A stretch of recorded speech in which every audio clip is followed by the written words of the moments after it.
Hello guys, আমি অনামিকা চলে এসেছি একটা সন্ধে মুখরোচক খাবার নিয়ে। তোমরা দেখতে থাকো আমি কী করে খাবারটা বানাই। এটা হচ্ছে একটা বার্মিজ খাবার, এটাকে বলে খাওসো। দেখো, আবার অনেকে চাউমিন মাখাও বলতে পারো। দেখো, আমি চাউমিন সিদ্ধ করে ওটা তেল দিয়ে ছাড়িয়ে নিয়েছি। তোমরা চাইলে এটা জলেও ধুয়ে নিতে পারো, তবে জলে ধুয়ে নিলে চাউমিনের স্বাদটা চলে যাবে। আমি গরম তেলে একটু ছাড়িয়ে নিয়েছি। তার মধ্যে দেখো, আমি আগে থেকে সিদ্ধ করে কিউবের আকারে টুকরো করে রাখা আলু সিদ্ধটা দিয়ে দিলাম। এর মধ্যে দিয়ে দেবো আমি বেরেস্তা, পেঁয়াজে, আর তার মধ্যেই আমি দিয়ে দেব আগে থেকে তেলে ভেজে রেখেছিলাম শুকনো লঙ্কা দিয়ে, সেটাকে গুঁড়ো করে রেখেছি, সেই শুকনো লঙ্কা ভাজাটা দিয়ে দিলাম। তার মধ্যে আমি দিয়ে দিচ্ছি রসুন ভাজা।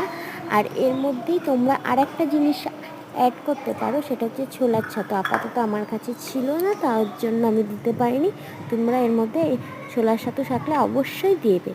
আর আমি দেখো আগের থেকে ডিম সিদ্ধ করে রেখে কিউবের আকারে কেটে রেখেছিলাম, এই ডিম সিদ্ধটাও দিয়ে দিলাম। যারা ডিম খাও না তারা ডিম না দিয়েও করতে পারো।